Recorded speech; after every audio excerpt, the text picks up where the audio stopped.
Surabaya Mengaji. Yuk, dukung dakwah Surabaya Mengaji. Salurkan harta terbaik Anda untuk operasional dakwah.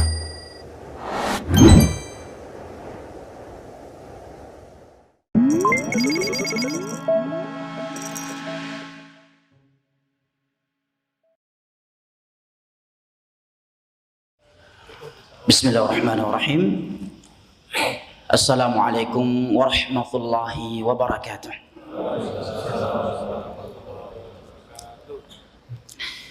Alhamdulillahilladzi arsala rasulahu bil huda wa dinil haqq liyudhhirahu 'ala ad-dini kullihi walau karihal kafirun. Wa asyhadu an la ilaha illallah wahdahu la syarika lahu iqraran bihi wa tauhida. Wa asyhadu anna Muhammadan 'abduhu wa rasuluhu sallallahu alaihi wa ala alihi wa sahbihi wa sallama tasliman katsira, amma ba'd. Fa ahlan wa sahlan wa marhaban bikum. Kepada segenap jamaah, ibu bapa, saudara dan saudari yang saya cintai dan muliakan, rahimani Allah wa iyyakum wa baraka fikum. Alhamdulillah, tentunya puji dan syukur selalu dan senantiasa kita panjatkan kehadirat Allah Jalla wa Ala yang telah berfirman, wa in ta'uddu ni'matallahi la tuhsuha innal insana ladzalumun kafar. Dan kalaulah kalian menghitung-hitung akan nikmat Allah atas kalian, la tuhsuha, niscaya kalian tidak akan mampu menghitungnya. Innal insana ladzalumun kafar, sesungguhnya manusia itu pelaku kezaliman dan kekufuran. Berkumpulnya kita di rumah Allah Jalla wa Ala yang mulia ini, setelah melaksanakan ibadah salat maghrib berjamaah yang kita memohon kepadanya, Rabbana taqabbal minna innaka antas sami'ul alim, sembari menunggu masuknya waktu salat isya berjamaah yang merupakan salah satu dari dua salat yang Nabi SAW sabdakan, inna athqala salati 'alal munafiqin salatul isya'i wa salatul fajr walau ya'lamuna ma fihima la'atawhuma walau habwa. Sesungguhnya salat yang paling berat bagi orang-orang munafik adalah salat isya dan salat subuh. Dan kalaulah mereka mengetahui keutamaan pergi melaksanakannya, maka mereka akan pergi melaksanakannya meskipun harus merangkak, sembari atau dalam rangka at-tawasi bil haqq wa tawasi bis sabr, adalah nikmat dan anugerah dari Allah Jalla wa Ala yang wajib kita syukuri.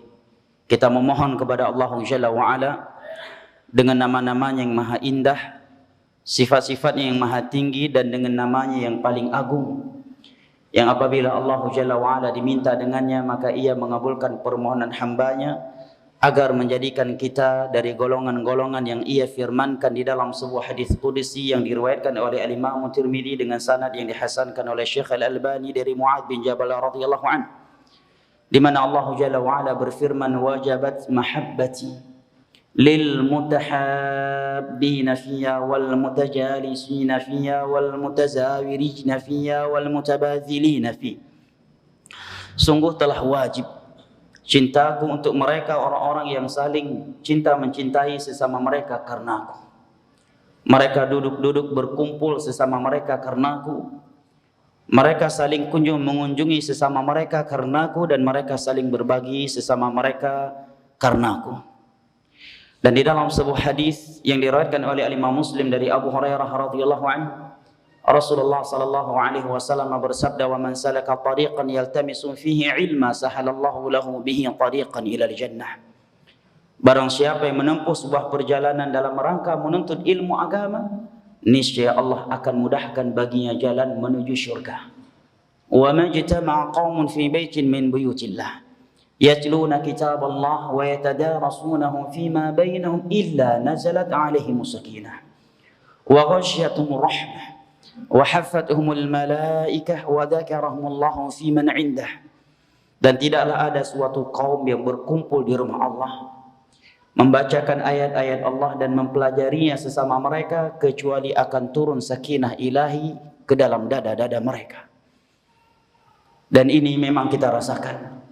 Tidaklah kita hadir di dalam majelis ilmu agama dan terkhusus diselenggarakan di dalam rumah Allah dengan hati yang ikhlas, dengan hati yang bersih dari kotoran-kotoran dan penyakitnya, kecuali kita merasakan betapa tenang dan tentramnya hati kita ketika berada di dalamnya. Karena Nabi SAW sendiri yang mengabarkan, nazalat alaihi musakinah, akan turun sakinah ilahi ke dalam hati-hati mereka, dada-dada mereka.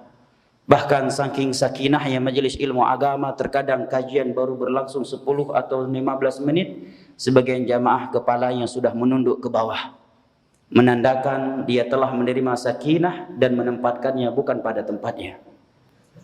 Wa ghasyatumur rahmah, rahmat Allah tercurahkan kepada mereka. Wa hafathumul malaikah, malaikat-malaikat Allah datang meliputi mereka. Kedua mata kita memang tidak melihat ada malaikat yang sedang meliputi kita, tetapi hati kita tidak meragukannya sedikit pun, karena yang memberitakannya adalah Rasulullah sallallahu alaihi wasallam yang Allah katakan, wa ma yantiqu 'anil hawa in huwa illa wahyu yuha. Tidak berbicara dengan hawa nafsunya, melainkan dengan wahyu yang diwahyukan kepadanya. Wa dzakarahumullahu fi man 'indah, dan nama-nama mereka disebut-sebut oleh Allah Jalla wa'ala di hadapan malaikat-malaikat yang ada di sisinya. Terkhusus majelis ilmu agama yang seperti ini jamaah, majelis ilmu agama yang kita hadiri setelah melakukan satu salat dan sembari menunggu masuki waktu salat berikutnya. Ini adalah keutamaan di atas keutamaan. Di dalam sebuah hadis yang diriwayat oleh Imam Muslim dari Abu Hurairah radhiyallahu anhu, Rasulullah sallallahu alaihi wasallam bersabda, ala adullukum ala ma yamhullahu bihil khataya wa yarfa'u bihi darajat. Maukah kalian aku beritahukan amalan-amalan yang dapat menghapuskan dosa dan mengangkat derajat kalian di sisi Allah? Qalu bala ya Rasulullah, tentu kami mau wahai Rasulullah, jawab para sahabatnya. Maka Nabi SAW bersabda, isbaghul wudu' 'alal makarihi wa kathratul khuta' ilal masajid wa intidharus salati ba'da as-salah fadzalikumur ribat wa dzalikumur ribat. Menyempurnakan wudu meskipun sedang berat melakukannya. Yang kedua, banyaknya langkah yang kalian angkat ke rumah-rumah Allah. Dan yang ketiga adalah menunggu masuknya waktu salat setelah melakukan sebuah salat sebelumnya. Itulah yang namanya ribat, dan itulah yang namanya ribat, berjaga-jaga di batasan atau di perbatasan yang dianjurkan oleh agama Allah Jalla wa'ala. Ikhwan al-kiram wa akhwati al-karimat, jamaah sekalian yang ana cintai dan muliakan, rahimani Allah wa iyyakum wa baraka fikum. Insyaallah sembari menunggu masuknya waktu salat Isya, saya akan membacakan sebuah hadis Nabi sallallahu alaihi wasallam untuk kita renungi bersama. Mudah-mudahan banyak hikmah dan untaian nasihat serta pembelajaran yang dapat kita petik darinya. Dan hadis ini kita berikan judul 3 sumber keselamatan dari kehancuran dunia dan akhirat, atau dari fitnah yang ada khususnya di akhir zaman yang seperti ini. Hadis ini adalah hadis yang diriwayat oleh Al-Imam At-Tirmidzi, oleh Imam Ahmad dan Al-Imam At-Tirmidzi dengan sanad yang disahihkan oleh Syekh Al-Albani dari Uqbah bin Amir radhiyallahu anhu. Dari Uqbah bin Amir radhiyallahu anhu, beliau berkata kepada Nabi sallallahu alaihi wasallam, ya Rasulullah, man najah? Wahai Rasulullah, apakah pintu atau sumber keselamatan itu? Mendengar pertanyaan sahabatnya yang mulia ini, pertanyaan yang simple tetapi jawabannya cukup banyak dan panjang kalau mau dirinci satu demi satu. Kalau mau disebutkan satu persatu maka jawabannya sangatlah panjang. Meskipun pertanyaannya simple, pendek. Mal makhraju ya Rasulullah? Apa sumber keselamatan? Atau man najah ya Rasulullah? Maka Nabi SAW menjawabnya dengan sebuah jawaban yang amat simple. mudah diingat, mudah dihafal, mudah dipahami, serta mudah ditulis, tetapi amat luas makna dan kandungannya serta cangkupannya. Nabi SAW menjawab, amsik alaika lisanak wal yasa'ka baituk wabki ala khati'atik. Hanya ini jawaban Nabi SAW untuk pertanyaan di atas. Yang pertama Nabi katakan, amsik alaika lisanak, jaga olehmu lisanmu itu. Yang kedua Nabi mengatakan, wal yasa'ka baituk, hendaknya rumahmu itu terasa luas bagimu dan keluargamu. Dan yang ketiga, wabki ala khati'atik, dan tangisilah dosa-dosamu atau menangislah atas dosa-dosamu. Ini jawaban yang Nabi SAW berikan kepada pertanyaan di atas yang sangat panjang dan luas. Kalau mau dijawab satu persatu. Man najah, apakah sumber keselamatan itu ya Rasulullah? Nabi SAW menjawab dengan 3 jawaban ini saja. Tetapi 3 jawaban Nabi kita SAW yang pendek, yang ringkas dan simple ini, kalau kita merenungi, mentadabburi dan menghayatinya, sebenarnya dia adalah jawaban yang sangat luas kandungan dan cakupannya. Sangat luas maknanya. Nah, karena memang di antara mukjizat yang Allah Jalla wa'ala berikan kepada Nabi kita SAW, sebagaimana yang dikatakan oleh para ulama, adalah beliau diberikan jawami'ul kalim, mampu mengeluarkan kata-kata, kalimat-kalimat yang pendek, simple, tetapi luas makna dan kandungannya. Itu namanya jawami'ul kalim. Itu salah satu dari mukjizat yang Allah Jalla wa'ala berikan kepada Nabi kita SAW.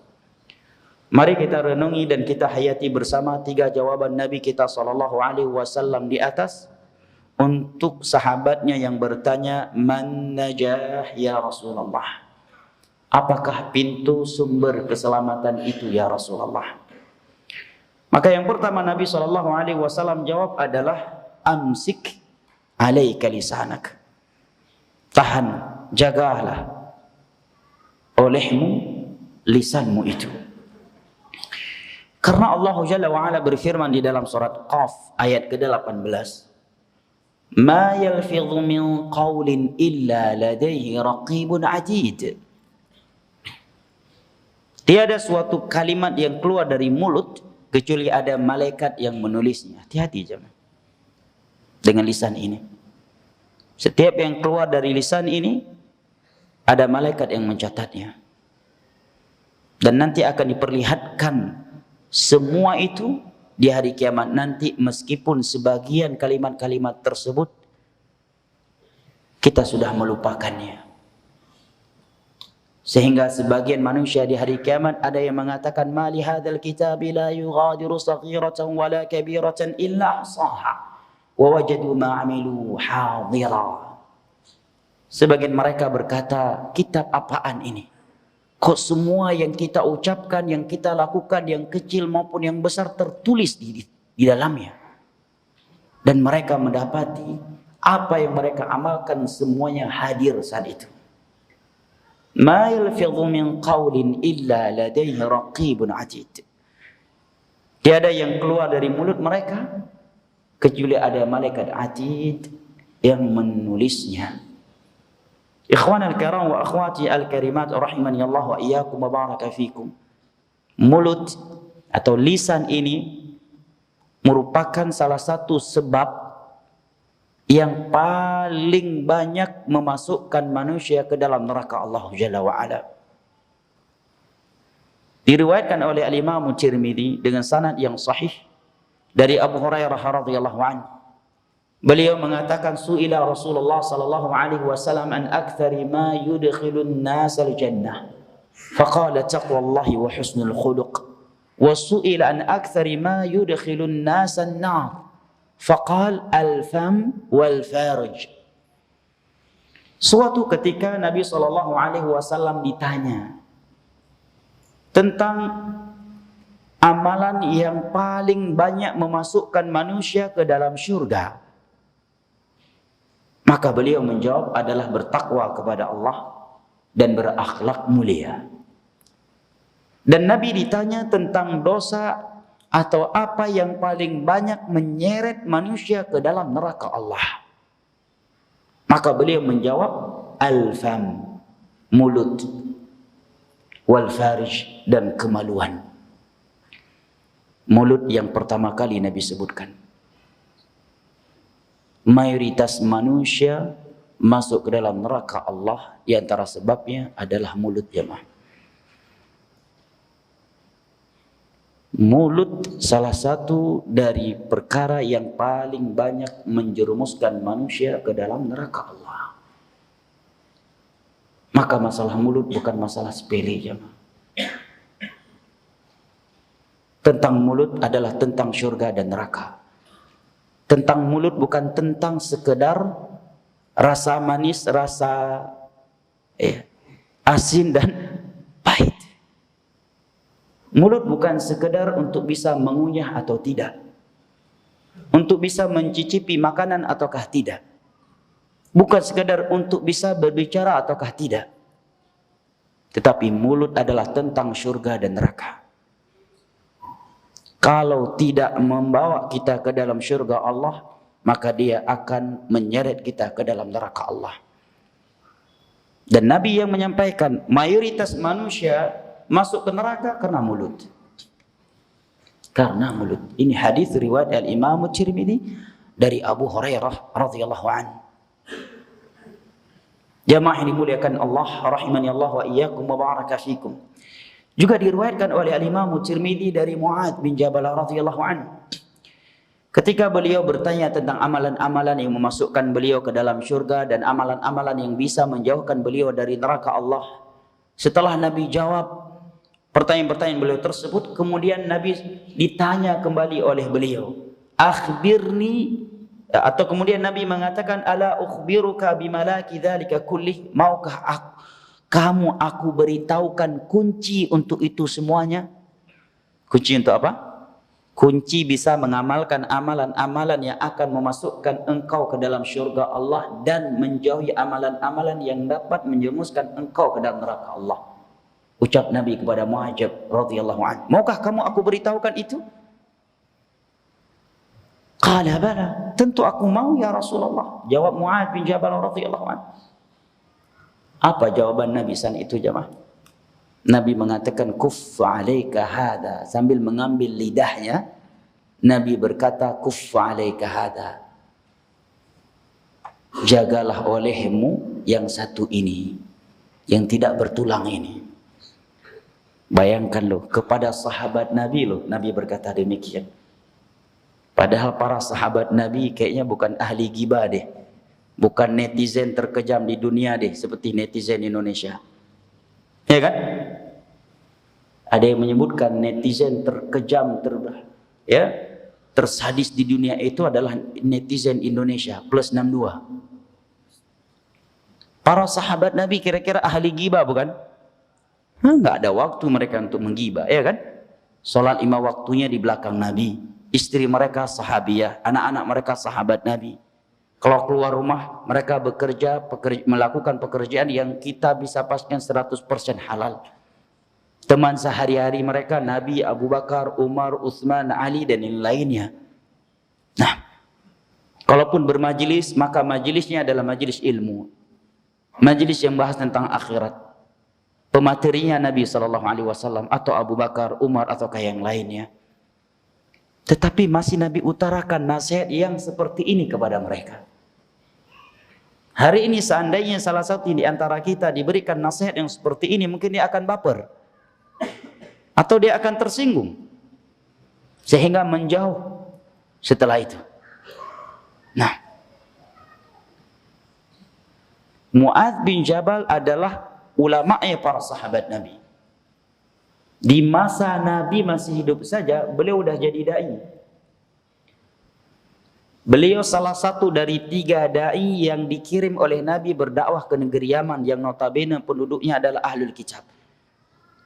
3 dai, 3 sahabat Nabi yang terpilih. Abu Musa al-Asy'ari, Ali bin Abi Thalib, dan Mu'adz bin Jabal radhiyallahu anhu. Di masa Nabi masih hidup sudah jadi ulama. Bahkan ada hadis Nabi yang berbunyi, Mu'adz amamal biratwat yaumal qiyamah amamal ulama biratwah. Posisi Mu'adz bin Jabal radhiyallahu anhu di hari kiamat di depannya para ulama sejauh mata memandang. Mu'adz bin Jabal masih diutarakan nasihat yang seperti ini. Apa Nabi katakan kepada beliau? Kuffa 'alaika hadza. Jaga olehmu yang satu ini. Nah,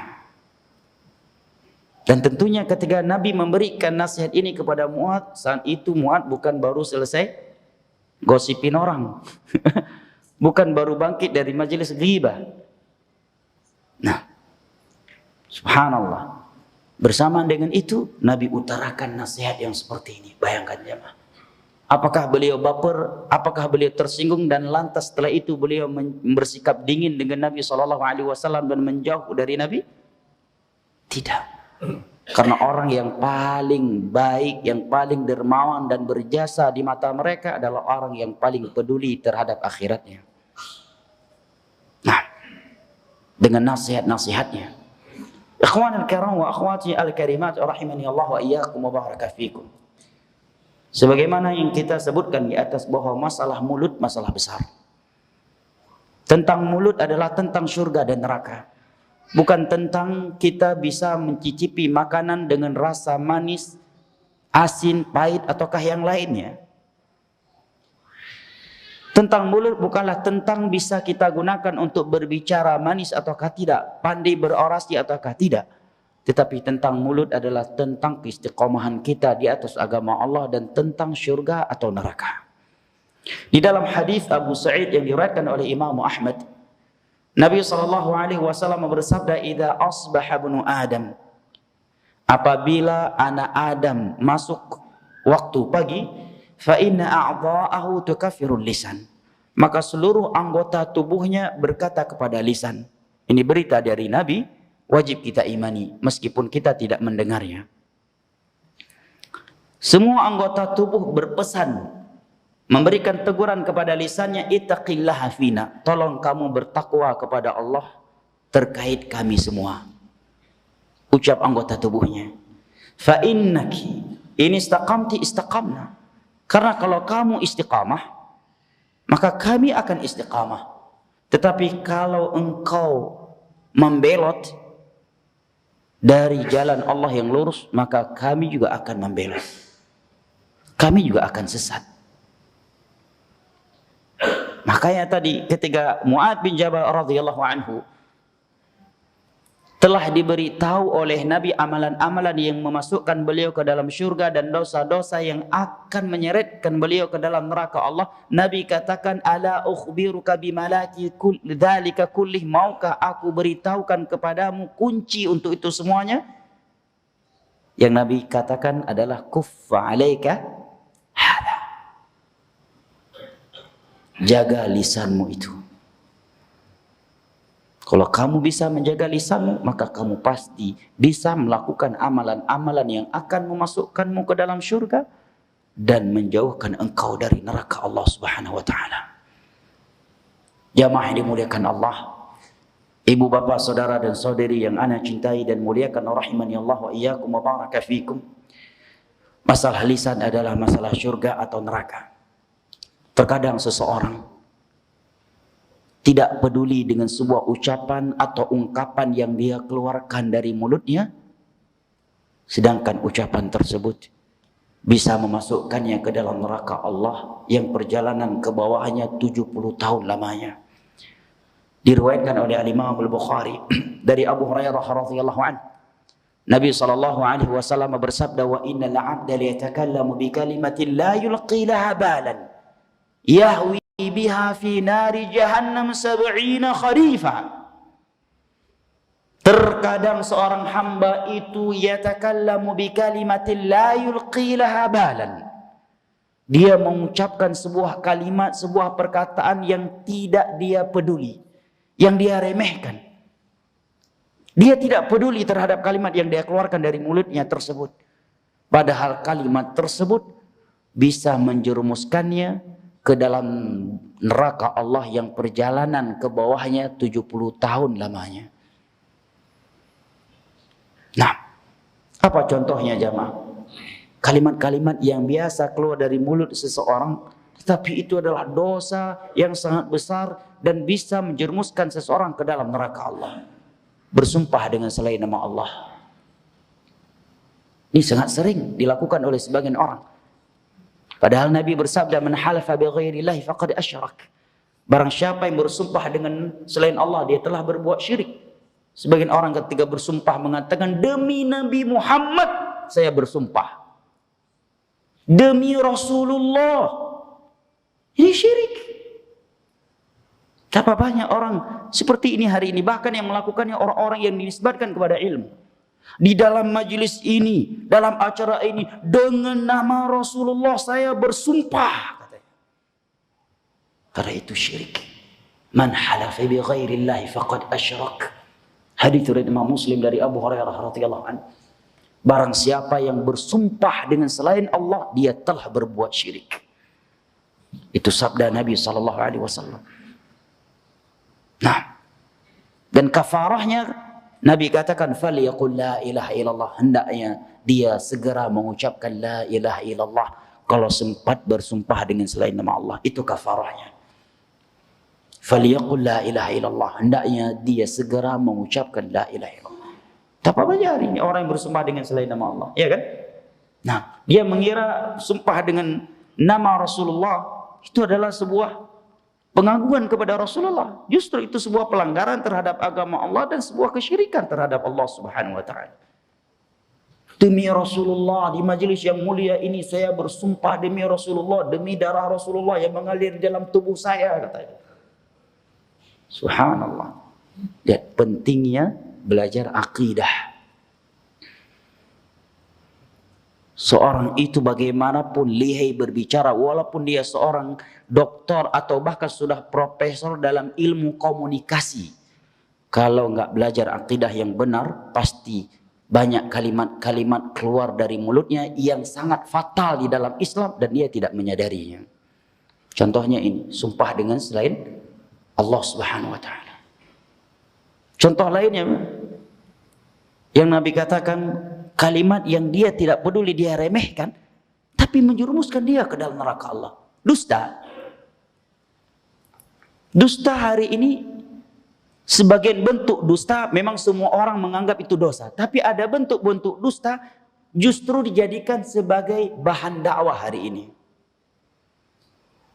Bawa cerita-cerita yang nggak masuk akal, kisah-kisah yang nggak masuk akal, di mana dia dan audiennya sendiri tahu itu cerita sekedar untuk guyonan supaya majelis cair, nggak terlalu tegang, biar kocak dikit, gitu. Akhirnya bawa cerita-cerita palsu, yang dusta, supaya audiennya tertawa dan terhibur. Padahal Nabi SAW bersabda, wailul liman haddatha fakadiba fawailul lahu wa wailul lah. Sebuah lembah di dalam neraka Allah untuk orang yang berbicara kemudian dusta. Tujuannya liyudhika bihil qauma, untuk menghibur orang yang di depannya biar mereka tertawa, biar ceramahnya agak kocak dikit, biar nggak terlalu tegang dan sebagainya. Sungguh celaka dia dan sungguh celaka dia, ucap Nabi SAW. Maka benar yang Nabi katakan tadi, wa innal 'abda la yatakallamu bi kalimatin la yulqi laha balan yahwi biha fi nari jahannam 70 khalifa. Terkadang seorang hamba itu mengeluarkan sebuah ungkapan yang dia tidak mempedulinya. Dianggap ucapan biasa, dia remehkan. Rupanya ucapan itu bisa menjerumuskannya ke dalam neraka Allah. Contoh lainnya jamaah adalah kata-kata hardik. Hardikan kepada orang tua.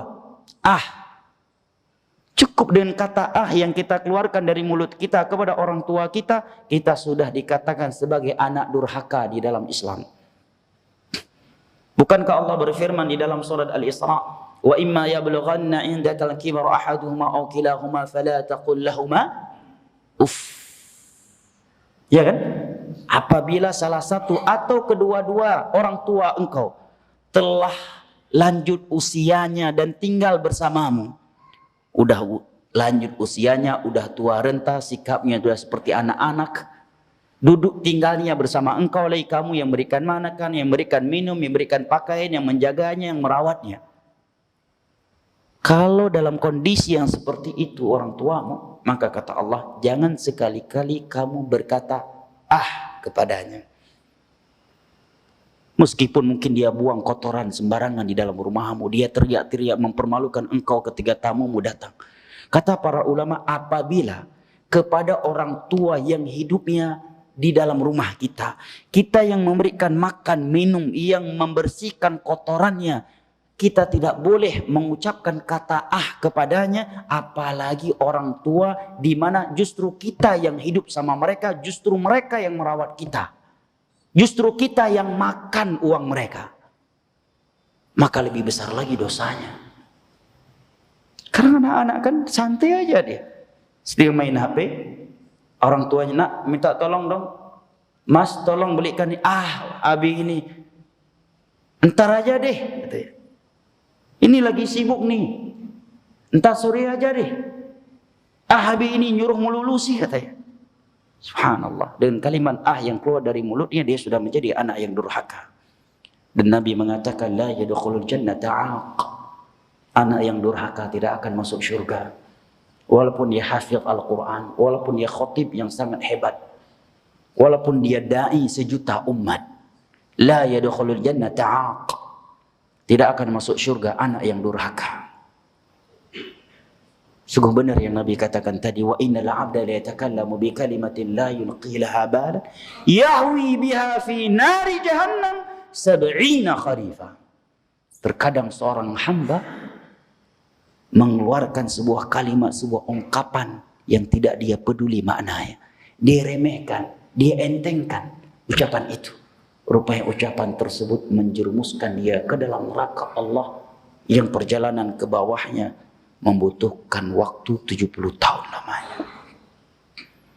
Ikhwanil kiram wa akhwati al-karimat, rahimani Allah wa iyyakum wa baraka fikum. Kita harus bersikap bijak, waspada dan selalu introspeksi diri terkait lisan kita. Jangankan kita, Abu Bakar. Coba perhatikan ucapan Abu Bakar berikut ini. Abu Bakar radhiyallahu anhu mengatakan sebagaimana diuraikan oleh Imam Malik di dalam kitab Muwatta'nya, atau Umar bin Khattab radhiyallahu anhu. Nah, Abu Bakar ketika bertemu dengan Umar, Abu Bakar mengatakan, inna hadza awradani al-mawarid. Sesungguhnya mulutku, lisanku ini telah menjerumuskan aku ke dalam kebinasaan. Siapa yang berkata demikian jamaah? Seorang MC? Bukan. Seorang artis ahli gosip, apa namanya? Acara-acara gosip, pembawa acara-acara gosip. Host gosip, host info terkini, host info entertainment. Tidak, yang berkata dengan ucapan di atas, seorang hamba yang telah ditunjuk batang hidungnya sebagai penduduk syurga oleh Nabi SAW. Manusia terbaik dan termulia di sisi Allah setelah para nabi dan para rasul, Abu Bakar radhiyallahu anhu.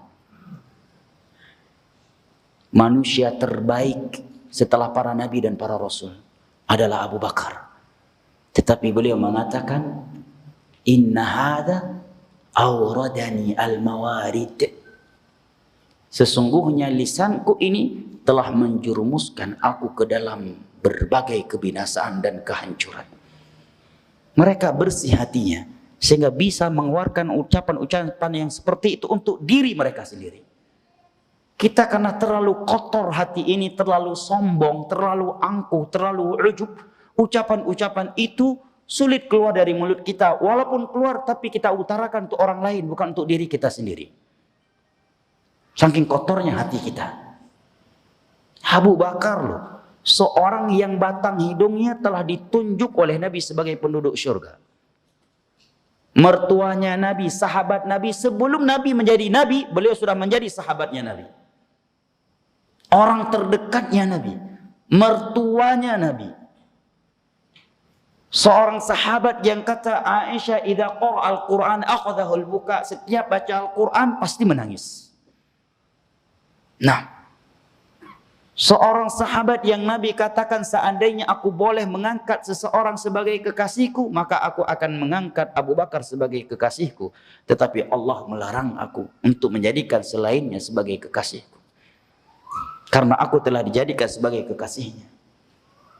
Nah, seperti ini ucapan beliau terhadap atau terkait lisan. Inna hada awradani al-mawarid. Ini telah menjerumuskan aku ke dalam berbagai kebinasaan dan kehancuran. Ikhwanul kiram wa akhwati al-karimat, rahimani Allah wa iyyakum wa baraka fikum. Oleh karenanya, kaidah dalam masalah lisan adalah hadis Nabi SAW yang diriwayat oleh Al-Imam Al-Bukhari dan Muslim dari Abu Hurairah radhiyallahu anhu. Nabi bersabda, "Man kana yu'minu billahi wal yawmil akhir falyaqul khairan aw liyasmut." Barang siapa yang beriman kepada Allah dan hari akhir, maka hendaknya dia mengucapkan kebaikan atau diam. Dan sama hukumnya dengan ucapan yang keluar dari mulut, kata para ulama, adalah tulisan. Yang dikira dengan tulisan yang ada di kolom-kolom komentar itu, walaupun tidak bervolume, nggak akan diperkarakan di hari kiamat lah. Hukumnya sama. Dia akan dihisab, akan diperkarakan oleh Allah Subhanahu wa taala.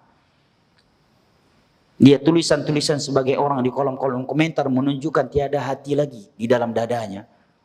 Subhanallah, sebagian orang anda pernah lihat komentar, Allah alam muslim atau bukan yang menulisnya.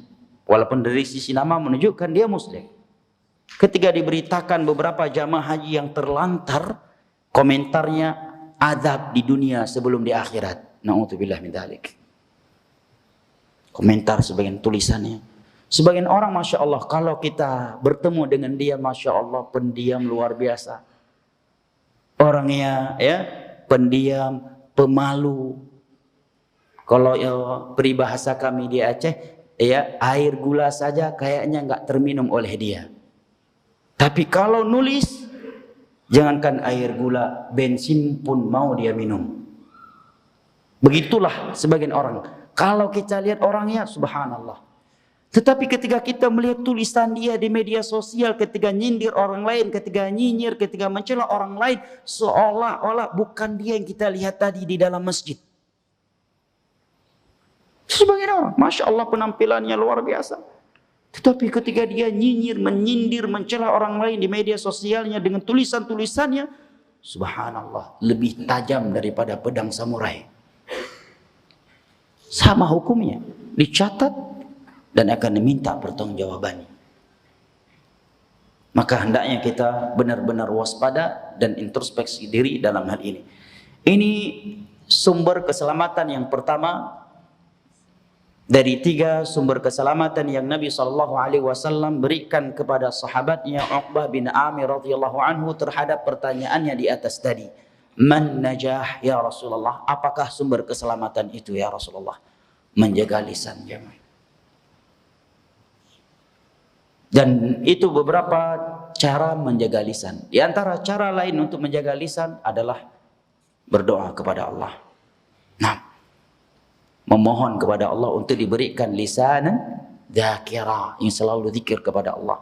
Nabi mengatakan wala yazalu lisanuka rutban min dzikrillah. Hendaknya lisanmu itu selalu basah dengan zikir kepada Allah. Insya Allah seorang kalau selalu berzikir kepada Allah, dia menjaga zikir setelah sholat. Secara umum, zikir-zikir yang dianjurkan secara umum. Dan ada zikir-zikir yang dianjurkan secara khusus. Khusus dari sisi waktunya, khusus dari sisi tempatnya, khusus dari sisi nominalnya, khusus dari sisi ya kontek-konteknya. Tentunya sangat banyak, 24 jam ini nggak lepas dari ibadah zikir jamaah. Kalau itu kita jaga, insya Allah lisan kita akan lebih terjaga. Dan memang kita rasakan setiap kali kita melalaikan zikir-zikir yang Nabi anjurkan, setiap kali itu lisan kita pedas, tajam. Nah, adzan Adzan? Baik. Kita kumandangkan adzan dulu. Barakallahu fiikum. Silakan.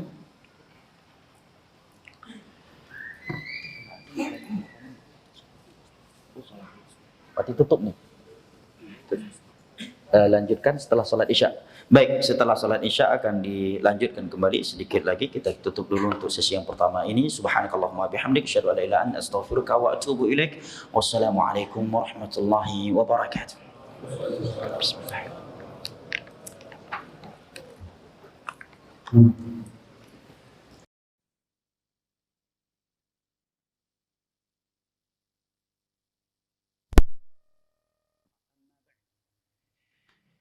Alhamdulillah, puji dan syukur selalu dan senantiasa kita panjatkan kehadirat Allah Jalla wa'ala yang telah memberikan taufiknya kepada kita sehingga dapat melaksanakan salat Isya berjamaah yang kita memohon kepadanya, Rabbana taqabbal minna innaka antas samiul alim.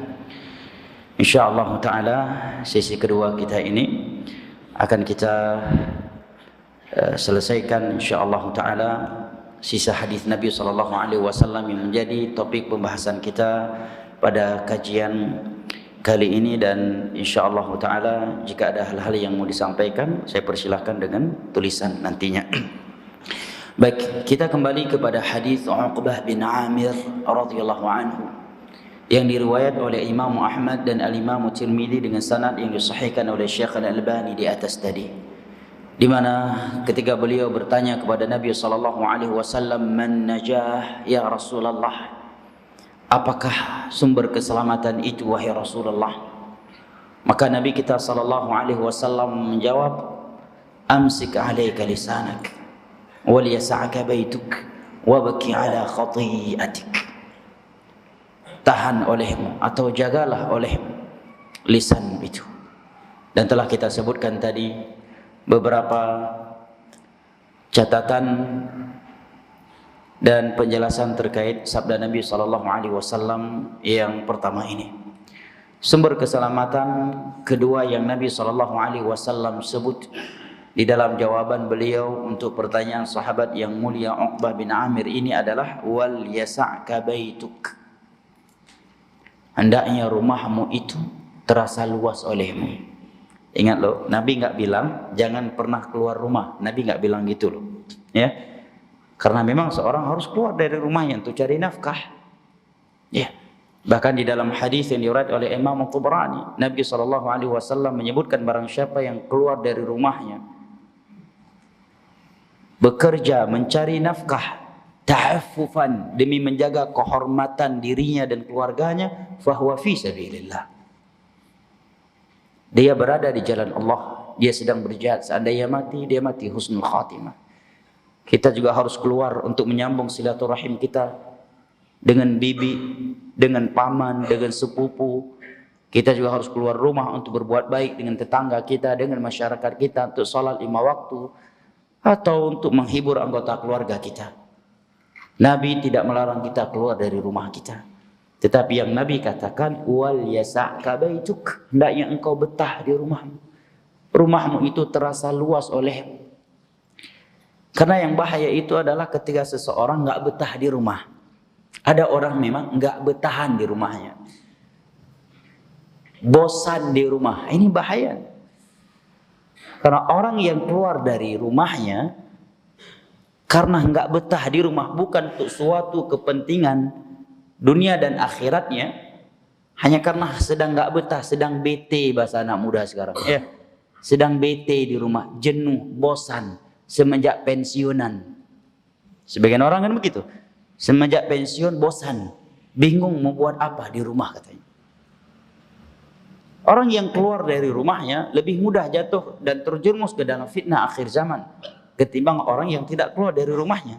Umumnya demikian. Makanya ada hadis yang diriwayatkan oleh Imam Al-Bukhari dalam sahihnya dalam pembahasan Kitabul Fitan, Nabi sallallahu alaihi wasallam bersabda, "Satakunu fitanun, al-qa'idu fiha khairun min al-qa'im, wal qa'imu fiha khairun min al-mashi, wal mashi fiha khairun min as-sa'i. Man tasharrafa laha tastashrifhu, faman wajada malja'an aw ma'azan falya'udh bih." Sungguh akan terjadi fitnah demi fitnah, syahwat dan syubhat, di mana orang yang masih duduk akan lebih selamat, akan lebih baik daripada orang yang sudah berdiri. Orang yang baru berdiri masih akan lebih selamat, akan lebih baik daripada orang yang telah berjalan kaki. Dan orang yang berjalan kaki masih lebih baik, masih lebih selamat daripada orang yang telah berlari. Man tasharrafa laha tastashrif, faman wajada ma'alja'an aw ma'adan falya'udh bih. Barang siapa yang mendekati fitnah, fitnah syubhat dan fitnah syahwat, maka fitnah itu akan menyambarnya. Barang siapa yang mendapati suatu tempat di mana di situ dia bisa melindungi agamanya, maka hendaknya dia berlindung di situ.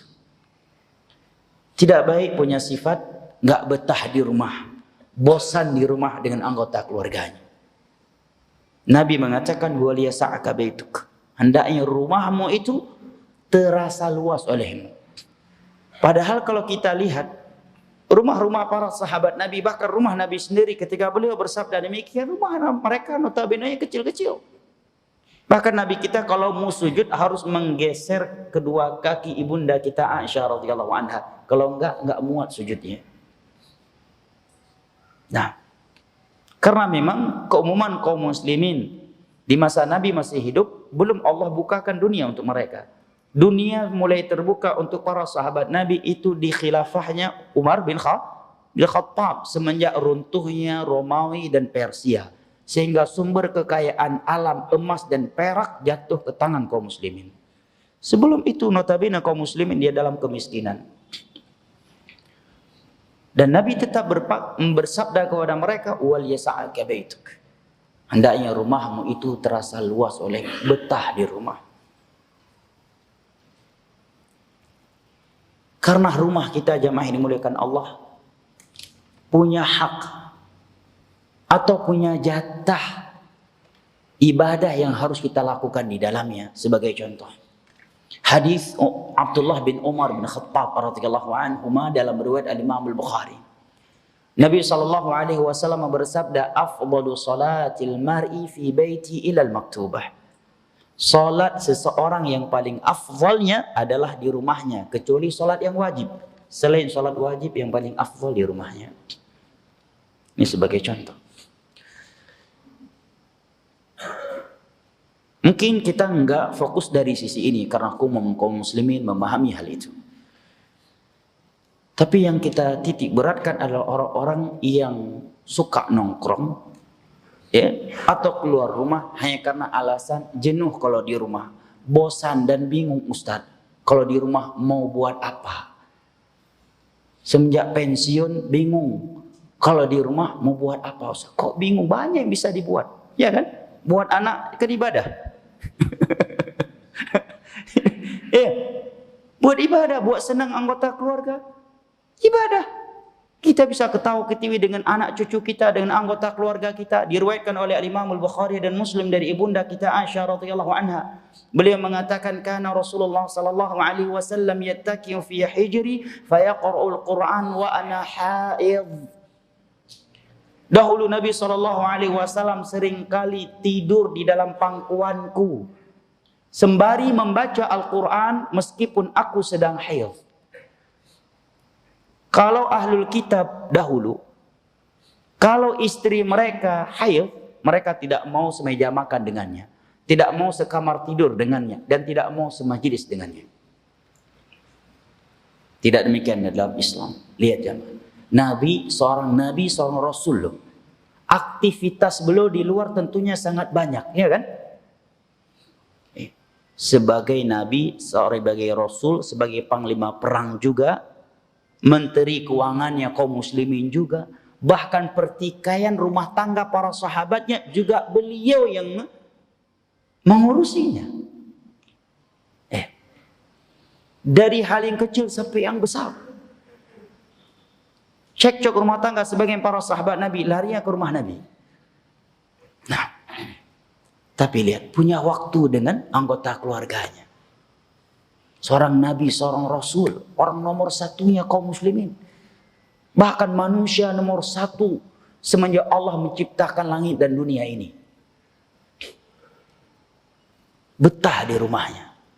Subhanallah. Sampai-sampai ibunda kita mengatakan yattakimu fi hijri fayaqra'ul Quran. Dahulu Nabi sering sekali tidur berada di dalam pangkuanku sambil membaca Al-Quran dan aku sedang haid. Ini Nabi loh. Kita sedang berbicara tentang Nabi. Bukan sedang berbicara atau membaca novel sinetron Korea.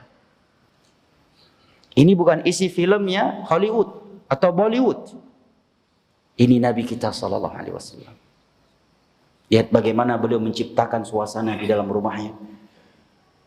Sehingga sakinah, mawaddah dan rahmah benar-benar dirasakan oleh istri, ibunda-ibunda kita dan anak-anak beliau. Siapa di antara kita semenjak menikah pernah melakukan hal yang seperti ini? Duduk atau tidur di dalam pangkuan istrinya sambil membaca Al-Quran. Atau paling tidak sambil menghibur istrinya, menggombali istrinya, memuji istrinya. Atau menceritakan hal-hal yang membuat istrinya jadi bahagia. Ini salah satu perbuatan yang bisa kita lakukan di dalam rumah kita. Nggak ada alasan untuk bosan di rumah, jenuh di rumah. Apalagi mengatakan bingung kalau di rumah mau buat apa Ustaz. Ini kalimat yang seyogyanya tidak keluar dari mulut seorang muslim. Ini kalimat bingung kalau di rumah mau buat apa. Tidak seyogyanya keluar dari mulut seorang muslim yang pernah mendengar hadis Nabi yang berbunyi khairukum li ahli. Orang yang paling baik dari kalian adalah yang paling baik untuk anggota keluarganya. Aisyah radhiyallahu anha ditanya oleh sebagian sahabat Nabi, apa saja aktivitas Nabi kalau di rumahnya selain ibadah? Apa kata ibunda kita? Kana fi mihnati ahli. Nabi kalau sedang di rumah seringkali membantu melakukan pekerjaan anggota keluarganya. Yang itu bukan tugas beliau, bukan pekerjaan beliau, tetapi pekerjaan anggota keluarganya. Kalimat anggota keluarga mencakup istri dan anak. Pekerjaan istri apa? Memasak, ya, mencuci pakaian, membersihkan rumah, membersihkan kamar tidur, membersihkan kamar mandi dan misal dengannya. Itu mau Nabi lakukan. Ya. Kalau merasa banyak waktu kosong ketika di rumah kan bisa. Sesekali buatkan nasi goreng buat istri dan anak-anak, apa salahnya? Nah, sesekali membantu istri belanja, masak, nyuci, ngepel, apa salahnya? Biarlah tetangga bilang suami takut istri. Itu bukan suami takut istri, itu suami yang meneladani Rasulullah sallallahu alaihi wasallam dalam membahagiakan istri dan anak-anaknya. Nah, contoh lainnya jemaah dimuliakan Allah juga diriwayatkan oleh Imam Al-Bukhari dan Muslim dari ibunda kita Aisyah radhiyallahu anha. Beliau mengatakan kuntu aghtasilu ana wa Rasulullah sallallahu alaihi wasallam wa kilana junubun min ina'in wahid naghtarifu minhu jami'a. Dulu aku dan Rasulullah sallallahu alaihi wasallam selalu mandi junub bersama bareng. Dengan satu ember yang sama. Kami saling berebut air. Dan terkadang aku mengatakan sisakan untukku, sisakan untukku. Ibunda kita Maimunah juga mengatakan hal yang sama. Ibunda kita Ummu Salamah yang sudah tua, yang sudah nenek-nenek, yang jauh lebih tua daripada Aisyah juga mengatakan hal yang sama. Masihkah kita mengatakan, Ustaz, kalau di rumah bingung mau buat apa? Bosan, jenuh. Bahkan ibunda kita mengatakan bahwa Nabi terkadang kalau sedang di rumahnya menyambung tali sendal yang sudah putus dan menjahit baju yang sudah robek atau koyak. Nah, di rumah kita bisa salat duha, bisa baca Al-Quran, bisa dengar kajian, rekaman kajian, nonton kajian, bisa canda tawa dengan anak dan cucu kita. Nah, sebagian orang karena enggak bertahan di rumah, begitu pensiun, larinya kemana? Sepedaan. Bukan terlalang sepeda loh, tapi kalau sepedaan karena bosan di rumah, karena bingung kalau di rumah mau buat apa, ini tentunya nggak baik. Tapi kalau seorang sepedaan untuk olahraga agar fisiknya sehat, dengan fisiknya sehat dia akan semakin sempurna cari nafkah buat anggota keluarganya dan beribadah kepada Allah, ini terpuji. Tapi sebagian orang nggak itu, dia jogging, dia main sepeda, dia touring dan karena nggak betah di rumah, karena bosan di rumah, karena jenuh kalau sering di rumah. Sehingga sebagian mereka ke Mekah naik sepeda. Biaya yang dikeluarkan lebih mahal dari orang yang berangkat naik pesawat. Ya kan? Main sepeda sampai dari Surabaya ke Aceh. Mending beli tiket naik pesawat.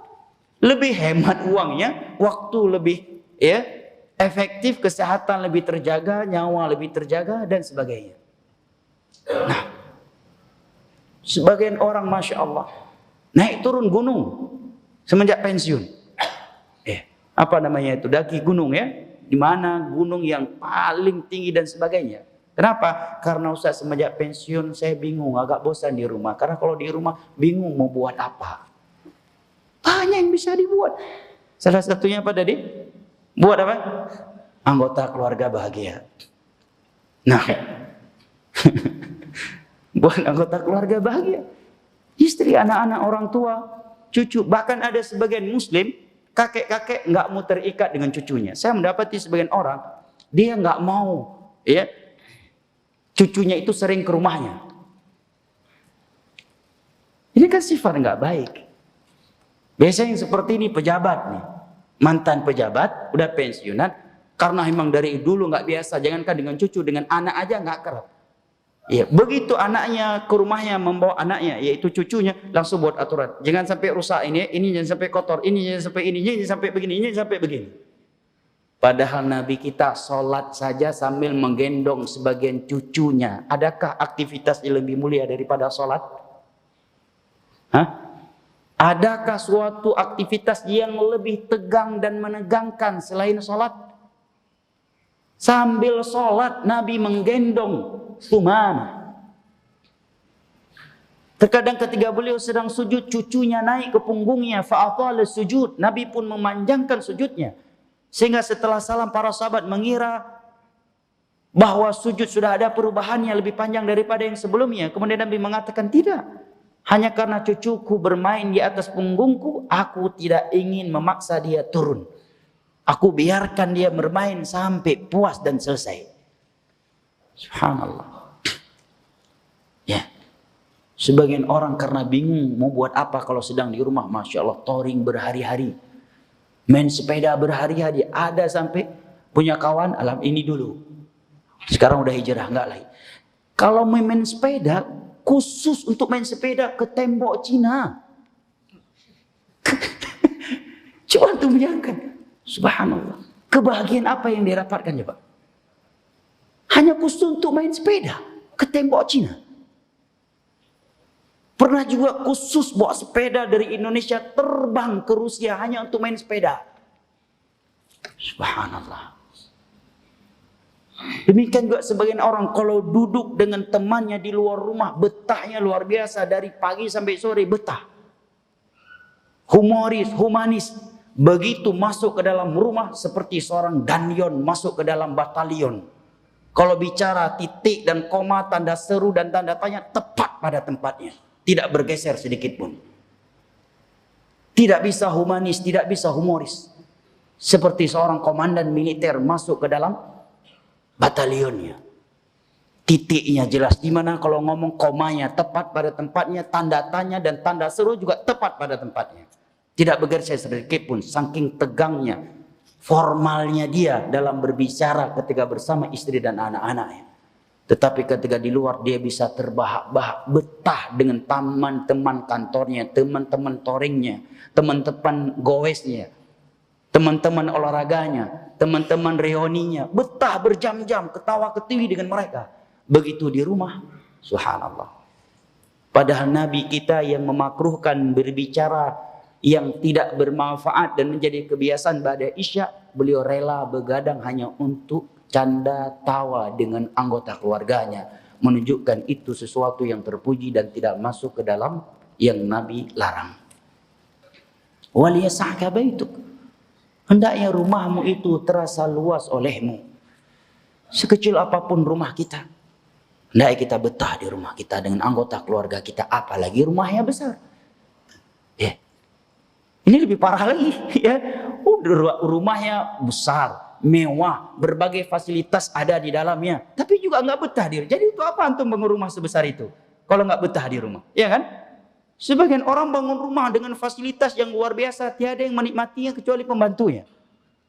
Ya, dia dari Senin sampai Jumat dengan pekerjaannya, meeting sana kemari. Begitu ada waktu libur, terbang dia main sepeda ke Rusia. Terbang dia main sepeda ke tembok Cina. Terbang dia ke Jepang. Ini mindset yang harus kita rubah. Islam memang tidak melarang kita healing, kita pergi berlibur dengan anggota keluarga kita. Kita pergi ke pantai, camping atau dengan istilah-istilah yang lainnya. Islam nggak melarang kita untuk berwisata, tetapi jangan sampai mindset kita seperti mindsetnya orang Barat. Bagaimana mindsetnya orang Barat? Orang Barat kalau sudah datang masa libur penghujung tahun misalnya, kalau nggak keluar dari rumahnya, bahkan kalau nggak keluar dari daerah, bahkan lebih dari itu, nggak keluar dari negerinya untuk berwisata, untuk berlibur ke pantai, ke hotel, ke gunung atau tempat-tempat yang lainnya, seolah-olah dia belum berlibur dan seolah-olah dia orang yang paling sengsara dan paling miskin. Ini mindset harus kita rubah.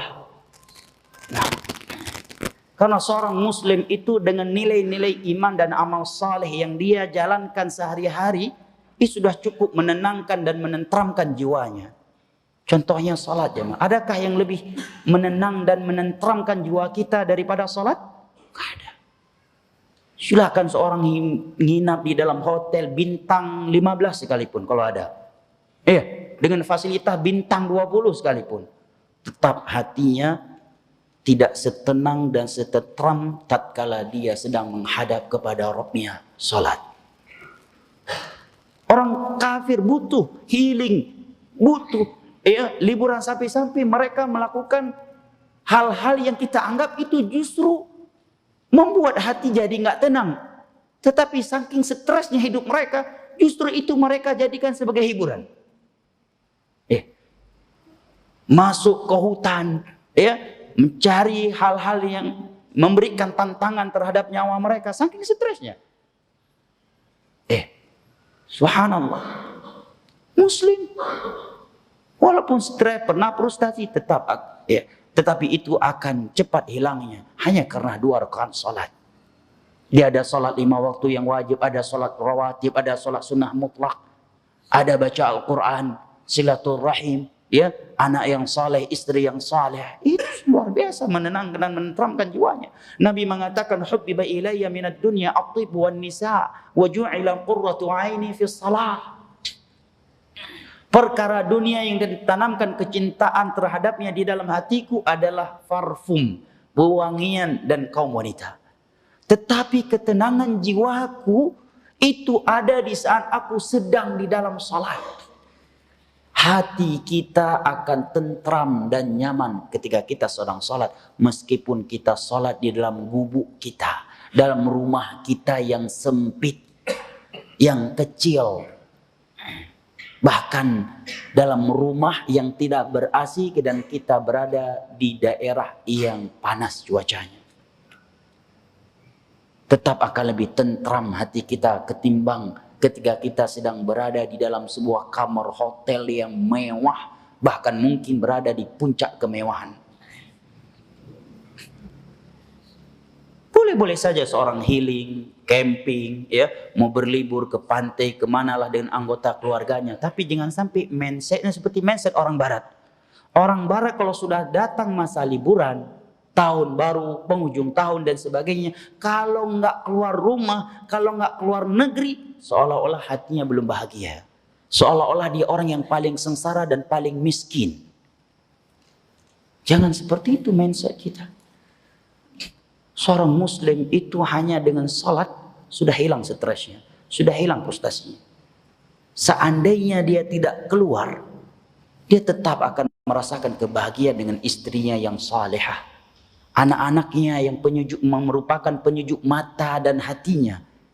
Dia berada di tengah-tengah mereka, yang satu membaca Al-Quran, yang satu lagi sedang salat duha, yang satu lagi sedang membantu ibunya, yang satu lagi sedang mendengarkan kajian, yang satu lagi sedang belajar bahasa Arab, yang satu lagi sedang bermain dengan adiknya dan kakaknya. Nah, ini kebahagiaan yang sesungguhnya, jamaah. Lihat Nabi kita tadi, meskipun beliau seorang Nabi, seorang Rasul, jadwal dakwah beliau luar biasa di luar rumah. Ada yang lebih banyak jadwal dakwahnya di luar rumah daripada Nabi. Ya, ada yang lebih banyak panggilan untuk berdakwah daripada Nabi. Ada, ya kan? Tetapi kata ibunda kita tadi apa? Ketika di rumah beliau tidur dalam pangkuanku membaca Al-Quran, walaupun aku sedang haid. Ketika di rumah beliau menjahit baju-baju yang sudah koyak dan robek, menyambung tali sendal yang sudah putus. Kana fi mihnati alih, mengerjakan pekerjaan-pekerjaan istri dan anak-anaknya. Nah, makanya ada di antara ulama yang mengatakan, aneh sebagian manusia hari ini. Mereka mencari dan menginginkan ketenangan, tetapi mereka justru meninggalkan dua sumber ketenangan mereka. Yang pertama adalah rumah mereka. Coba antum buka surat An-Nahl ayat 81. Surat An-Nahl ayat 81. Nama lain surat An-Nahl adalah An-Ni'am. An-Ni'am artinya nikmat-nikmat. Karena di dalam surat An-Nahl Allah uraikan sekian nikmatnya agar kita mensyukuri. Di ayat tersebut Allah mengatakan, wallahu ja'ala lakum min buyutikum sakana. Dan Allah lah yang menjadikan untuk kalian rumah-rumah kalian sebagai tempat ketenangan. Rumah sumber ketenangan. Tapi hari ini justru manusia meninggalkannya demi mencari ketenangan. Sumber ketenangan kedua yang ditinggali oleh sebagian orang dengan alasan mau cari ketenangan. Apa? Begadang di malam hari. Begadang di malam hari dengan catur, nonton bola dan sebagainya, nongkrong ini dan nongkrong itu. Padahal Allah mengatakan walaila sakana, dialah yang telah menjadikan malam sebagai sumber ketenangan. Maka kata sebagian ulama, aneh sebagian manusia di masa ini. Mereka mencari ketenangan dengan meninggalkan sumber ketenangan, yaitu rumah dan beristirahat di malam hari. Apalagi seorang yang sudah mengenal sunnah Nabi, sudah ngaji, tidak seyogyanya dia meninggalkan rumah atau mengatakan bosan kalau di rumah dan bingung kalau sedang di rumah mau buat apa, Ustaz. Nah, banyak yang bisa kita buat. Kita bisa sholat sunnah, baca Al-Quran, menghibur anak istri, ketawa-ketiwi dengan mereka. Coba introspeksi diri jamaah. Semenjak kita udah ngaji, apakah yang Nabi lakukan di atas pernah kita lakukan? Ibunda kita mengatakan selalu mandi junub bersama. Yang Maimunah juga demikian. Ummu Salamah yang sudah tua, udah jadi nenek-nenek juga mengatakan hal yang sama. Ibunda kita mengatakan tadi Aisyah radhiyallahu anha, Nabi tidur dalam pangkuanku sembari membaca Al-Quran. Istri mana yang tidak bahagia jamaah? Yang punya suami yang seperti itu. Suami tercintanya tidur dalam pangkuannya membaca Al-Quran dan dia menyimaknya. Anak-anak mana yang tidak bahagia yang memiliki seorang ayah duduk di tengah-tengah mereka, mendengar curhat mereka, ketawa ketiwi dengan mereka, menyimak hafalan Al-Quran mereka, menyimak hafalan hadis mereka, membawa cerita-cerita yang menghibur mereka dan sebagainya. Nah, makanya Nabi katakan wal yasa'ka baituk. Hendaknya rumahmu itu terasa luas olehmu. Bahaya jemaah kalau kita udah mulai nggak betah di rumah. Nah, apalagi nggak betah di rumah tetapi betah di rumah tetangga. Karena ada rumput tetangga yang terlihat lebih hijau daripada rumput dirinya sendiri. Sebagian orang begitu. Nggak betah di rumah. Tetapi kalau sedang di kafe, Masya Allah betahnya luar biasa. Kalau sedang goes dengan kawan-kawannya 2 hari 2 malam pun dia punya waktu. Nah, seperti yang Anda ceritakan tadi, sebagian orang hanya untuk main sepeda ke tembok Cina. Di Surabaya banyak tembok di situ, tinggal ditabrak-tabrak aja tuh tembok. Ngapain harus tembok Cina? Iya kan? Sampai harus ke Rusia aja Mas, subhanallah. Nggak punya waktu, gunakan jenguk paman, ya kan? Menjenguk bibi, sepupu, silaturahim, perintah dari Allah. La yadkhulul jannata qati', tidak akan masuk surga orang yang memutuskan silaturahim. Dan silaturahim itu akan memanjangkan umur dan membentangkan rezeki seseorang. Punya waktu yang lebih, jenguk bibi kita. Apalagi bibi saudari daripada ibu kandung kita. Dalam Adabul Mufrad Imam Al-Bukhari dengan sanad yang disahihkan oleh Syekh Al-Albani, Nabi mengatakan al-khalatu bimanzilatil bibimu berkedudukan ibumu ketika ibumu tidak ada. Punya waktu yang panjang, jenguk bibi, jenguk paman, silaturahim dengan sepupu kita. Nah, silaturahim itu tetap dianjurkan walaupun dia kafir, Yahudi, Nasrani dia paman kita, dia ibu kita, ada kaitan rahim dengan kita. Dalam Islam kita tidak boleh memutuskan silaturahim dengan mereka dari sisi menyambung tidaknya silaturahim. Nah, wal yasa'ka baituk, hendaknya engkau terasa luas, hendaknya rumahmu itu terasa luas olehmu. Kebiasaan buruk yang seperti ini kita harus berusaha menghilangkannya. Kita harus berusaha melawannya, jemaah. Nggak betah di rumah, nggak betahan di rumah, mudah bosan di rumah, mudah jenuh di rumah. Apalagi sebagian orang yang memang sebelum pensiunnya adalah seorang pejabat, selalu di luar rumah. Dari Senin sampai Jumat itu di luar rumah. Sabtu dan Ahad terkadang ada lembur, terkadang diajak oleh pejabat ini, oleh pimpinan fulan dan alan menemani dia ke luar negeri dan sebagainya. Dan ketika di luar rumah dia biasa dengan penghormatan dari orang lain untuknya. Begitu pensiun, sebagian mereka bosanan di rumah, mudah jenuh di rumah. Sampai-sampai sebagian mereka di sebagian tempat menghabiskan waktunya dari pagi sampai sore hanya untuk di warung kopi. 1 gelas kopi membuat dia bisa duduk berjam-jam. Padahal itu kopi kalau mau diminum 5 detik nggak cukup, nggak habis waktunya. Masya Allah. Kenapa? Bosan di rumah, nggak betah di rumah. Dihabiskan waktunya di warung kopinya. Pagi kawannya ini, siang ngopi lagi, telepon fulan ngopi kita ya. Sore telepon lagi ngopi.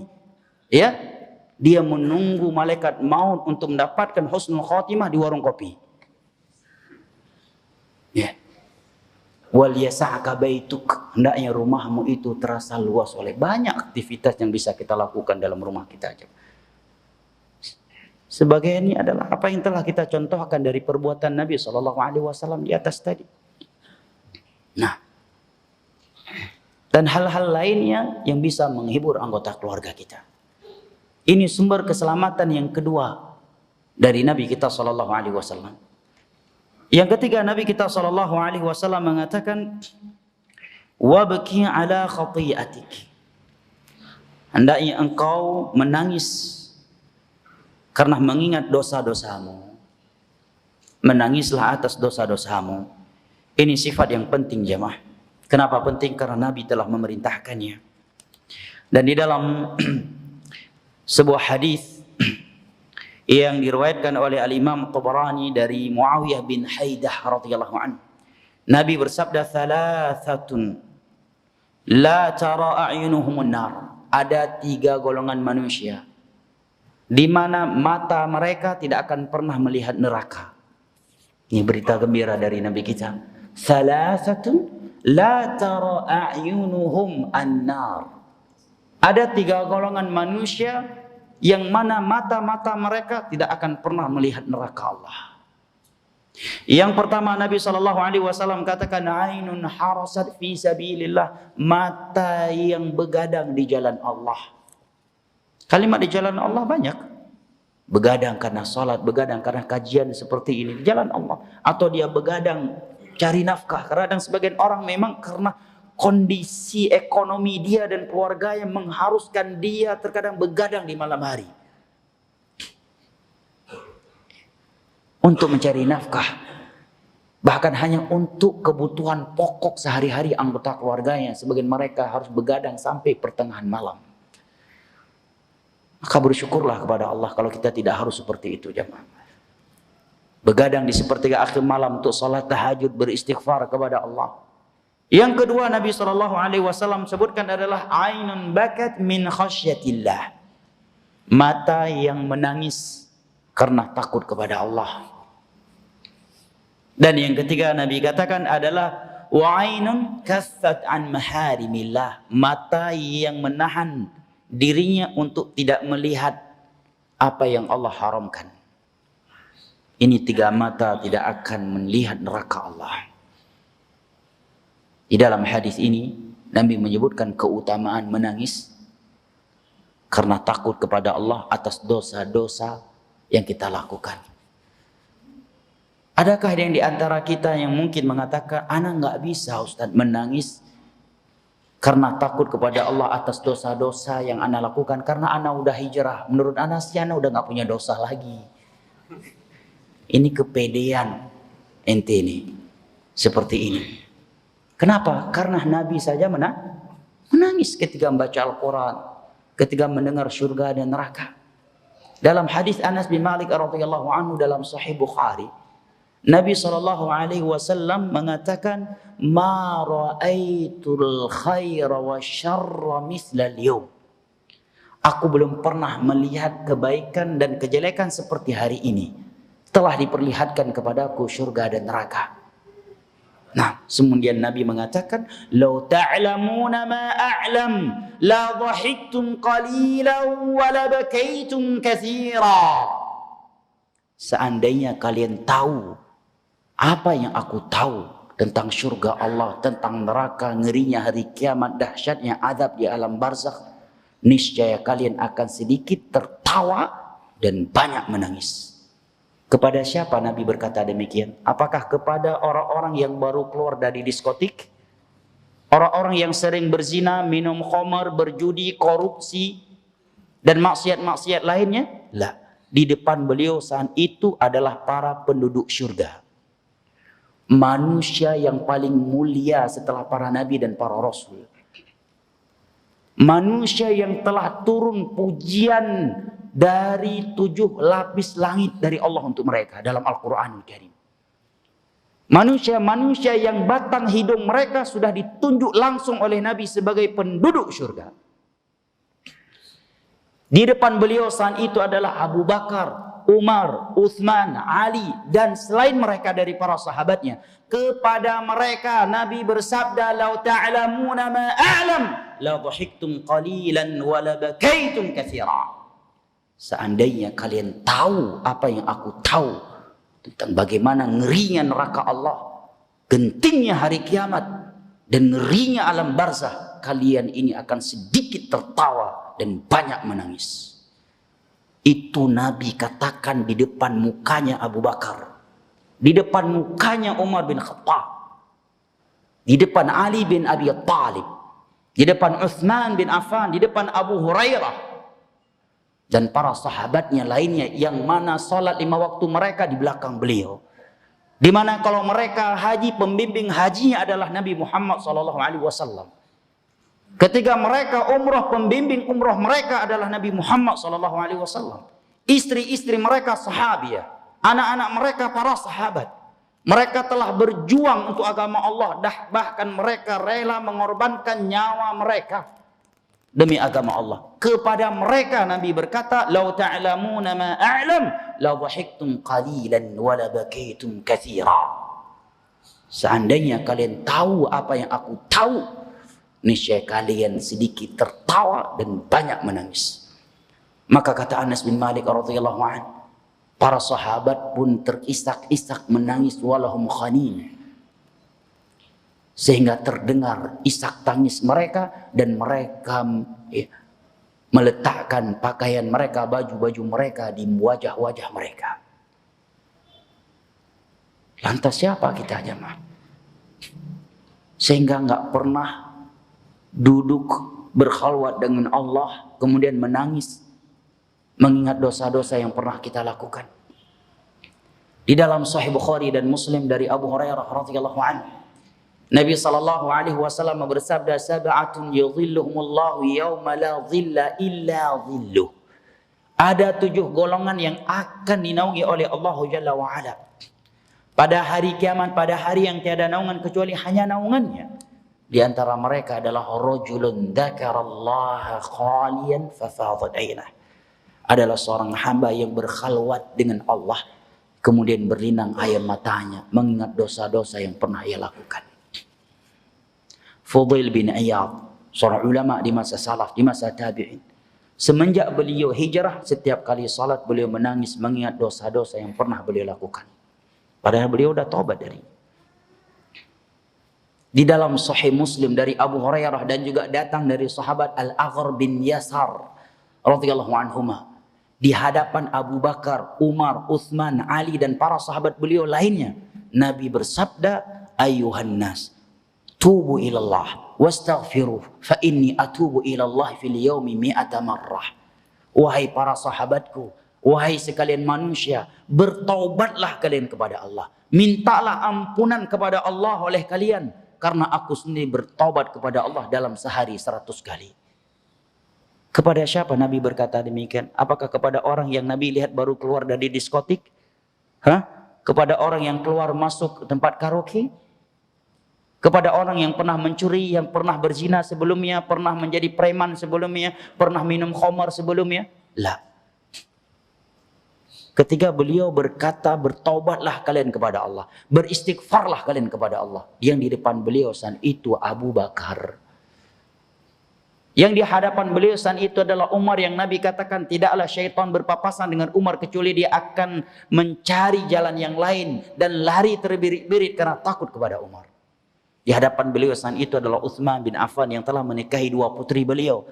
Seorang sahabat yang Nabi katakan, "Kaifa la astahyi mimman tastahyi minhul malaikah." Bagaimana aku tidak malu dan segan dengan Utsman ini sedangkan malaikat saja segan kepada dia. Di depan beliau saat itu adalah Ali bin Abi Thalib yang Nabi katakan kepadanya, "Ama tarda an takuna minni bimanzilati Harun min Musa?"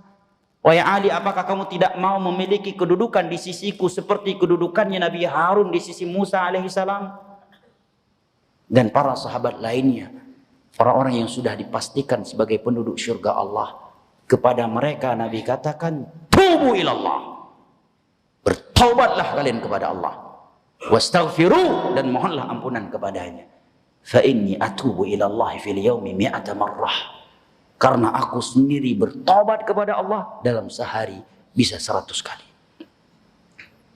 Ikhwani al-kiram wa akhwati al-karimat rahimani Allah wa iyyakum wa baraka fikum.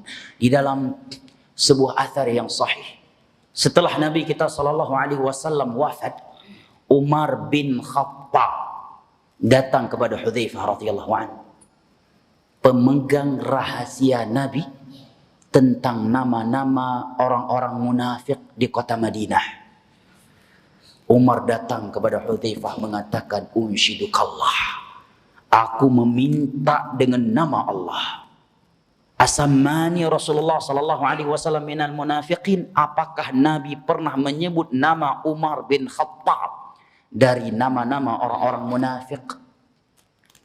Itu pertanyaan Umar kepada Hudzaifah, dan saat itu tidak ada kamera yang sedang nge-live ucapan beliau itu. Nggak ada kamera di depan beliau saat itu. Bukan pula hari-hari politik karena mau pilkada beliau berkata demikianlah. Bukan pencitraan. Bahkan dalam Sahih Al-Bukhari, Imam Ibnu Abi Mulaikah mengatakan, adraktu 30 min ashabin Nabi sallallahu alaihi wasallam kulluhum yakhafu ala nafsihi nifaq. 30 para sahabat Nabi telah aku jumpai. Semua mereka aku dapati khawatir seandainya dirinya sebagai seorang munafik. Itu para sahabat Nabi.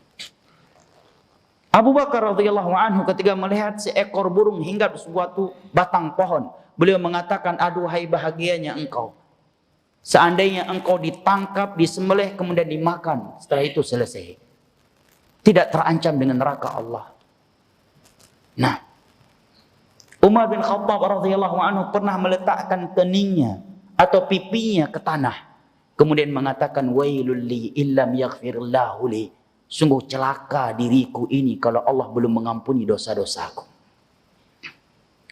Abu Hurairah radhiyallahu anhu disebut menjelang wafatnya baka bukaan syadida. Beliau menangis sejadi-jadinya sehingga murid-muridnya berkata, wa ma yubkika ya Abu Hurairah? Apa yang membuat engkau menangis seperti ini? Abu Hurairah, siapa yang enggak kenal Abu Hurairah? Karena besarnya jasa beliau untuk Islam, sampai-sampai Syiah membenci dan mencaci maki beliau. Karena beliaulah sahabat Nabi yang paling banyak meriwayat hadis-hadis Nabi untuk umat Islam ini. Kalau kita membuka seluruh kitab hadis, kita dapati hampir semua atau mayoritas hadis Nabi itu datangnya dari Abu Hurairah radhiyallahu anhu, yang pernah mengikat batu di perutnya karena kelaparan yang beliau rasakan di masa Nabi demi menuntut ilmu, demi berjihad di belakang Nabi, yang pernah jatuh tersungkur karena kelaparan di Raudhah antara mimbar dan kamarnya Aisyah, sehingga datang seseorang menginjak leher beliau, mengira beliau sedang kesurupan, di dalam riwayat Imam Muslim. Menjelang wafatnya baka bukaan syadida, beliau menangis sejadi-jadinya. Wa ma yubkika ya Abu Hurairah? Apa yang membuat engkau menangis seperti ini wahai Abu Hurairah? Tanya murid-muridnya. Apa jawaban beliau, jamaah dimuliakan Allah? Qillatuz zad wa tulut tariq. Sedikitnya bekal amal soleh yang aku miliki, sedangkan perjalanan setelah ini masih sangatlah panjang. Itu jawaban dari Abu Hurairah radhiyallahu anhu. Ikhwanil kiram wa akhwati al-karimat rahimani Allah wa iyyakum wa baraka fikum. Maka hadis Nabi sallallahu alaihi wasallam ini hendaknya kita camkan di dalam hati kita, selalu hadir dalam hati kita dan tertancap di depan kedua mata kita. Di mana ketika beliau ditanya, apakah sumber keselamatan ya Rasulullah, oleh Uqbah bin Amir radhiyallahu anhu, beliau menjawab, amsik alaika lisanak, jaga lisanmu. Yang kedua, wal yasa'ka baituk, hendaknya rumahmu itu terasa luas olehmu, betah di rumahmu. Wabki ala khati'atik, dan menangislah atas dosa-dosa yang pernah engkau lakukan. Hadis riwayat Imam Ahmad dan Tirmidzi dengan sanad yang sahihkan oleh Syekh Al-Albani. Mudah-mudahan apa yang telah kita simak bermanfaat. Dan sini ada beberapa pertanyaan, namun waktu telah habis ya. Kita baca 1-2 pertanyaan ya. Bolehkah kami pedagang yang bukan penuntut ilmu mengumpulkan kitab ulama ahlus sunnah dan membacanya sendiri? Boleh banget, bukan cuma boleh. Baca buku ulama, gimana nggak boleh? Ya kan? Antum beli sambil jual membacanya. Nah, umat Islam adalah umat membaca. Perintah yang pertama kali turun yang dengannya Nabi kita menjadi Nabi adalah membaca. Iqra. Jadi kalau kita nggak cinta membaca, bermasalah kita. Umat Nabi Muhammad adalah umat paling cinta membaca di atas permukaan bumi ini. Ciri umat Nabi Muhammad suka membaca. Iqra. Perintah membaca adalah wahyu pertama kali yang Allah turunkan kepada Nabi kita, dan dengannya beliau diangkat menjadi Nabi dan Rasul. Tapi membaca yang bermanfaat tentunya yang paling utama adalah Al-Quranul Karim. Bagaimana status pelaku kesyirikan yang sudah tegak hujjah atau dalil? Ya akhi, pertanyaan-pertanyaan yang seperti ini, kata Syekh bin Baz rahimahullahu ta'ala dan ulama yang lainnya, ini dari sisi jawaban tentunya semua orang tahu. Apa jawabannya? Tetapi tidak penting kita menyibukkan diri kita tentang keadaan individu manusia. Itu nggak terpenting, jemaah. Jangan sibukkan diri kita dengan pembahasan-pembahasan seperti ini. Dekat dengan masalah ini adalah masalah udzur bil jahal. Apakah ada udzur karena kejahilan dalam masalah usul, kesyirikan dan sebagainya. Permasalahan-permasalahan yang diangkat hanya untuk menyibukkan kaum muslimin dan membangun tahdzir antara satu sama yang lain. Ini terjadi di mamlakah dan diingatkan oleh para ulama. Juga di negeri Yaman dan yang lainnya. Bahkan ketika Syekh bin Baz rahimahullahu ta'ala ditanya membahas tentang suatu negara, kapan negara itu dinamakan negara Islam, ataukah kapan dinamakan negara kafir, kata Syekh bin Baz, kamu nggak usah sibukkan diri dengan hal yang seperti itu. Cukup kamu sibukkan diri belajar mengajarkan ilmu agama, dakwah semampumu semaksimal mungkin di negeri tersebut. Nah, demikian juga masalah kesyirikan. Kita bahas kesyirikan secara umum, ini ancaman-ancaman Allah untuk para pelaku syirik. Ini hukum Islam terhadap pelaku syirik. Adapun individu manusia meletakkan hukum kepada individu manusia, maka kata para ulama al-hukmu ala syai' la yatimmu illa bitawaffuri syurutihi wa intifai mawani'i. Hukum sesuatu itu tidak boleh ditegakkan, dilakukan, tidak sempurna kecuali semua syarat-syaratnya telah terkumpul dan wantifai mawani'i. Mawani' penghalang-penghalangnya telah tertiada. Bahkan kita melihat ada sebagian ahlu bidah yang memiliki penyimpangan-penyimpangan yang kita penuntut ilmu menganggap itu pembatal Islam. Tetapi ulama kita belum sampai ada yang mengatakan dia murtad seperti Yusuf Qaradawi dan semisal dengannya. Kehati-hatian mereka dalam meletakkan hukum kafir atau murtad kepada seseorang meskipun penyimpangannya luar biasa. Demikian juga kepada yang lainnya. Terkait hukum kepada individu, serahkan kepada ulama. Jangan sekali berustad atau penuntut ilmu, apalagi ikhwan senior tapi jarang ngaji, yang mengeluarkan fatwa. Tanyakan kepada ulama, mereka kaji lajnah daimah, ketika sudah keluar fatwa baru disampaikan. Kalau sudah berkaitan dengan individu manusia, kita harus berhati-hati dalam meletakkan hukum kafir atau murtad dan sebagainya. Namun secara umum kita katakan Allah mengatakan ini tentang pelaku syirik, ini ancamannya, ini ayatnya, ini hadisnya. Tetapi ketika sudah menunjuk jari telunjuk ke batang hidung seseorang, di sini kita harus berhati-hati. Jelas ya ikhwan ya? Nah, wallahu taala alam bisawab. Cukup. Baik, kiranya ini yang dapat kita sampaikan pada kesempatan kali ini, mudah-mudahan bermanfaat. Kita meminta dan memohon kepada Allah sebagaimana ia telah mempertemukan dan mengumpulkan kita di rumahnya yang mulia ini, agar kembali mempertemukan kita di majlis-majlis ilmu agama berikutnya dan di dalam syurganya pada hari kiamat kelak ma'an nabiyyin was-siddiqin wasyuhada'i was-salihin wa hasuna ulaika rafiqa. Amin ya rabbal alamin. Wa sallallahu ala nabiyyina Muhammad wa ala alihi wa sahbihi wa sallam wa akhir da'wana alhamdulillahi rabbil alamin. Wassalamu alaikum warahmatullahi wabarakatuh.